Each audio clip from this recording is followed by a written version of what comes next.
guro ng mga bata at isa ring pasipista na nagngangalang Emma. Huling araw na niya sa paaralan bago magbakasyon, ngunit dahil may problema siya sa kanyang nobyo, nagpasya siyang magbakasyon kasama ang kanyang ama. Kalaunan, dumaan siya sa may receptionist na nag-abot sa kanya ng isang backpack na naglalaman ng mga camping equipment na iniwan doon ng kanyang pinsan. Sa sumunod na eksena, ipinakita sa atin ng isang grupo ng mga kriminal na nagkakarga ng mga box sa isang van. Maghahatid sila ng mga ilegal na droga at ang mastermind na nagngangalang Bossman ay sinabihan silang maghanda na at aalis na sila. Samantala, nasa kalsada na si Emma sakay ng kanyang sasakyan at papunta na siya sa farm ng kanyang ama. Tinawagan niya ito at sinabihan siyang simulan na ang timer para tingnan kung gaano katagal bago siya makarating doon dahil overprotective sa kanya ang kanyang ama. Pagkatapos, nakatanggap siya ng mensahe mula sa kanyang kasintahan at halatang sobrang sama ng loob niya dito. Bumaba siya ng sasakyan para sagutin ito at nabunyag na meron silang hindi pagkakaunawaan dahil sa pagkakasangkot niya sa isang away. Sinaktan niya ang ibang tao at galit na galit sa kanya si Emma dahil isa siyang pasipista. Ikinatwiran ng kanyang kasintahan na ipinagtanggol niya lang ang kanyang sarili, ngunit sumagot si Emma na gusto niya ng mabait at hindi marahas na kasintahan. Kalaunan, ang gang na nagmamaneho na sa kalsada ay hinarang ng isang naka-duting pulis. Lumapit ang pulis sa van at hiningi ang mga papeles ni Pete, ang pinakabagong miyembro ng gang.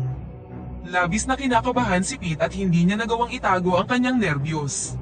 Narealize ng pulis na merong mali, kaya tinanong niya kung ano ang nasa likod ng van. Sumagot si Bossman na naglilipat bahay sila, at ang van ay puno ng mga tools at iba pang mga bagay. Gayunpaman, halatang nagdududa pa rin ang pulis. Dahil dito, lumapit ang 3 pang miyembro ng mga thugs, tinawag ang pulis at nagkunwaring nangangailangan sila ng tulong sa direksyon. Nang makitang hindi nila maililihis ang kanyang atensyon mula sa van, lumabas ang 3 lalaki mula sa kotse at lumapit sa pulis. Binunot ng mga thugs ang kanilang mga armas at nagawang pasukuin ang opisyal. Ang isang miyembro ng gang na nagngangalang Baz ay hinampas sa ulo ang pulis gamit ang kanyang baril at nang mawalan ito ng malay, nagpasya silang dalhin siya sa isang tagong lugar. Sa sandaling yun, nagmamaneho si Emma sa parehong direksyon, ngunit nagkaroon ng problema ang radiator ng kanyang sasakyan at nag-overheat.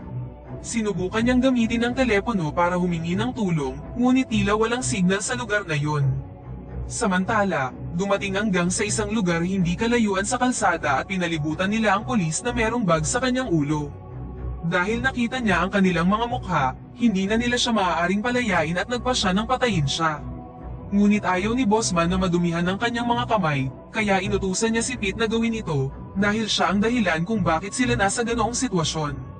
Ngunit bago ito, nais munang suriin ni Bossman kung marunong bang gumamit ng baril si Pete, ngunit pagkatapos ay nalaman niyang hindi pa kailanman nakakagamit ng baril ang rookie. Inutusan niya itong gumawa ng 2 test shot sa ilang mga bato sa unahan. Sa mga panahong yun, nakatayo si Emma malapit sa may kalsada at narinig ang mga putok ng baril. Nang ma-curious, iniwan ni Emma ang kanyang sasakyan at pumunta sa direksyon ng ingay. Doon, nasaksihan niya ang ilang miyembro ng gang na nakapalibot sa isang pulis. Sa sandaling yun, binaril ni Pete ang balikat ng pulis at nagulat siya. Nang makita ito, nabitawan niya ang bote sa kanyang kamay at naakit nito ang atensyon ng mga tulisan. Nagsimula siyang tumakbo at agad siyang hinabol ng mga gangster.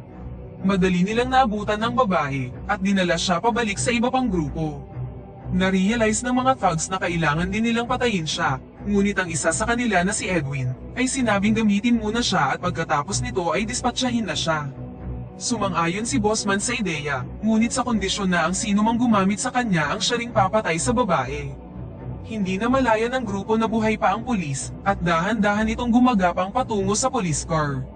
Nakita siya ni Emma at sinenyasan niya itong manatiling tahimik. Habang nagpapasya ang gang kung sino ang unang gagamit kay Emma, sa wakas ay nakarating na ang pulis sa sasakyan. Dinala ni Edwin si Emma sa may tabi at nilagyan siya ng handcuff, ngunit bago pa siya makapagsimula, nakatakas na ang opisyal. Sinimulan siyang habulin ng mga kriminal at pinaulanan siya ng mga bala. Kumuha si Bossman ng rifle mula sa van at pumwesto sa burol, kung saan matagumpay niyang nabaril ang opisyal sa ulo. Samantala, pilit na kinukuha ni Emma ang sinturon kung saan nakalagay ang susi ng handcuff. Sa huli, naabot niya ito at nagawang makalaya. Habang tumatakbo palayo, Naalala niya ang mga turo ng kanyang ama noong bata pa siya kung paano ipagtanggol ang sarili. Tumawid siya sa isang bakod at nagawang makabalik sa kanyang sasakyan, kung saan kinuha niya ang isang maliit na bag at isang malaking pulang backpack na iniwan sa kanya ng kanyang pinsan sa front desk. Samantala, natuklasan ni Edwin na nakatakas si Emma. Galit na galit si Bossman dahil mapapahamak sila kapag hindi nila napatay ang babae. Inutusan niya silang lahat na magsama-sama upang hanapin siya at gamitin ang mga radyo para sa kanilang komunikasyon. Pagkatapos nito, umalis na sila upang hanapin si Emma. Samantala, nag-aalala ang ama ni Emma dahil kanina pa dapat dumating ang kanyang anak. Pinagmasdan niya ang daan habang naghihintay sa kanyang pagdating, ngunit wala siyang nakitang tao. Tinawagan niya ito, ngunit answering machine lang ang sumagot sa kanya, dahilan para mas lalo siyang mag-alala. Sa sandaling yun, nagtatago si Emma at makikitang nagpapanik siya. Hindi nagtagal ay huminahon na siya at nagsimulang maghalongkat sa kanyang backpack para sa ilang bagay na maaaring maging kapaki-pakinabang sa ganitong sitwasyon. Samantala, nahanap ng 6 na tulisan ang sasakyan ni Emma at hinalungkat ang kanyang mga gamit. Nahanap nila ang kanyang mga papeles at natuklasan ang kanyang mga personal na impormasyon. Ilang sandali pa, nahanap nila kung aling direksyon ang tinahak niya at agad na binalaan si Bossman. Habang naglalakad si Emma, na-realize niyang nag-iiwan siya ng mga bakas na nagpapahintulot sa gang na masundan siya. Kaya naman nang nakakita siya ng isang burol sa di kalayuan, gumawa siya ng marami pang mga bakas papunta sa iba't ibang direksyon. Samantala, nakita ng isang lokal na magsasaka ang kotse ni Emma. Sinuri niya ang sasakyan at nahanap ang mga papeles ni Emma, at pagkatapos ay isinigaw ng ilang beses ang kanyang pangalan, ngunit wala siyang natanggap na sagot. Lumalabas na ang magsasaka ay matalik na kaibigan ng ama ni Emma. Nang makitang walang tao sa malapit, pumunta siya sa ibang lugar upang makakuha ng signal at agad na tinawagan ng ama ni Emma. Nang marinig niya ang balita, agad na kumilos ang ama para puntahan ang magsasaka. Samantala, narating na ng mga thugs ang lugar kung saan nag-iwan si Emma ng mga bakas. Napansin ni Pete ang 3 magkakaibang direksyon, kaya nagpa siya silang maghiwalay sa 2 grupo para mahanap siya. Samantala, nakahanap si Emma ng maiinom na tubig, at sa wakas ay na-hydrate niya ang sarili ng maayos. Hindi nagtagal, nakita ni Edwin at ng isa pang miyembro ng gang si Emma sa di kalayuan. Ngunit bago ito ipaalam sa iba, may ibang plano si Edwin kay Emma at gusto pa rin niyang matikman siya. Tila kinakabahan ang kasama niyang lalaki, ngunit nakinig siya sa kanya at hindi na kinontak ang iba. Lumapit si Edwin kay Emma, itinutok ang baril sa babae at inutusan siyang ibigay sa kanya ang tubigan. Uminom siya ng tubig, lumapit sa babae, at sinimulan siyang hawak-hawakan. Binalaan siya ng babae na lumayo, ngunit pagkatapos ay kinuha niya ang kutsilyo at sinaksak siya ng ilang beses sa tiyan. Na-realize ni Emma na tama ang kanyang ama tungkol sa karahasan. Samantala, nakarating na ang kanyang ama, at habang sinusuri ang mga bakas, na-realize niyang nakatakas si Emma at hinahabol siya ng 6 na kalalakihan. Pinaalam niya sa magsasaka na lagi niyang sinasanay ang anak mula pa noong bata pa siya, ngunit nang barilin niya ang isang hayop, na-realize niyang nagkamali siya. Mula noon, palagi nang sinisikap ni Emma na umiwas sa karahasan. Sa kabilang banda, pinuntahan ng isa pang miyembro ng gang si Emma, at nakitang hindi na niya kasama si Edwin. Agad niyang binalaan ng iba sa pamamagitan ng pagsabing nahuli na ni Edwin si Emma, ngunit nagkamali siya at namatay. Narinig ni Emma ang buong pag-uusap nila sa radyo ni Edwin, at pagkatapos ay tumakbo na siya palayo. Sa sandaling yun, sinimulan siyang habulin ng isa sa mga thugs. Nagalit si Emma at binalaan ng iba sa kaya niyang gawin. Kinausap niya sila sa radyo at ipinaalam sa kanila na tumawag na siya ng pulis, at 2 oras na lang ang layo nila sa kanilang lokasyon, kaya dapat na silang tumakbo ngayon. Gayunpaman, walang intensyon ng gang na iwan siya ng buhay, at hinamon sila ng babaeng guro na hulihin siya. Ang isa sa mga miyembro ng gang ay patuloy na sinusundan ang mga bakas ni Emma, at sa sandaling yun, bigla siyang binato ni Emma ng isang malaking bato sa ulo. Sa pag-aakalang patay na siya, bumaba si Emma, at nang ipagpapatuloy na niya ang kanyang pagtakas, hinawakan siya nito sa binti at sinimulan siyang sakalin. Sa kabutihang palad, nakuha ni Emma ang baril na nasa kanyang tabi at binaril sa dibdib ang lalaki. Narinig ng ibang miyembro ang putok ng baril sa radyo, at nagtanong kung ano ang nangyari. Sumagot si Emma na pinatay niya ang pangalawa nilang kasamahan, at ngayon ay 4 na lang ang natitira. Sa proseso, nagsimulang makaramdam ng pananakit ng tiyan ang mga thugs dahil uminom sila ng kontaminadong tubig. Gayunpaman, sinabihan sila ni Bossman na isantabi ang kanilang nararamdaman at magpatuloy. Kalaunan, habang nagpapatuloy na sila, nagawa nilang makita si Emma sa di kalayuan at pinaputukan siya ni Bossman gamit ang kanyang rifle. Mukhang natumba siya, ngunit hindi sila sigurado kung patay na siya o hindi, kaya lumapit sila upang suriin ang babae. Nalaman nilang buhay pa siya, at nakita siyang tumatakbo patungo sa abandonadong bodega. Muli siyang binaril ni Bossman, ngunit nagmintis ito. Inutusan niya ang iba na pumunta sa kanya at patayin siya, habang siya naman ay mananatili doon para magbigay ng cover. Pagkatapos nito, ang ibang miyembro ng gang ay dahan-dahang lumapit sa abandonadong property. Nang hindi matiyak kung saan siya nagpunta, nagpasya silang maghiwa-hiwalay. Nakita ni Emma ang isang matulis na piraso ng bakal at nakaisip ng isang ideya. Kaya't nang pumasok sa loob ang isa sa mga tulisan, agad siyang sinunggaban ni Emma at ginamit ang piraso ng bakal upang patayin siya.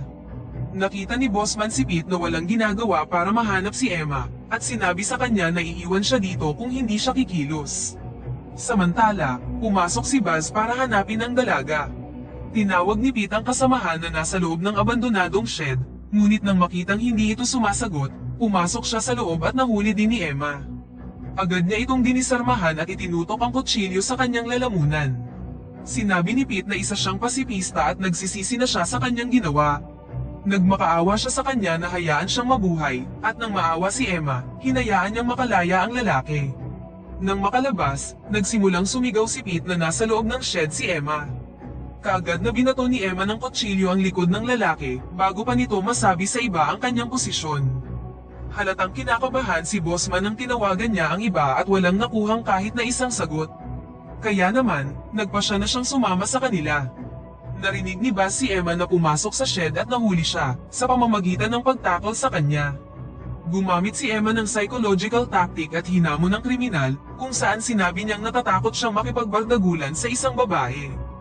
Dahil dito, binitawan ni Buzz ang kanyang baril at sinabing tuturuan siya ng leksyon. Naganap ang hand-to-hand combat sa pagitan ng dalawa, ngunit habang nanghihina ang lalaki dahil sa ininom na kontaminadong tubig, kinuha ni Emma ang isang bakal at paulit-ulit na pinaghahampas ang tulisan. Pagkatapos ay lumabas na siya ng shed at hinarap ang huling miyembro ng gang na si Bossman. Nang sinabi ni Emma na siya na lang ang kailangan niyang patayin ngayon, minaliit siya ng thug at iminungkahi ang isang laro, isang gun duel. Lingid sa kanyang kaalaman, merong military training si Emma mula sa kanyang ama na nabunyag na isang veterano sa digmaan. Si Emma, na may 2 baril, ay tumalon sa gilid at pinagbabaril ang kaduelong lalaki.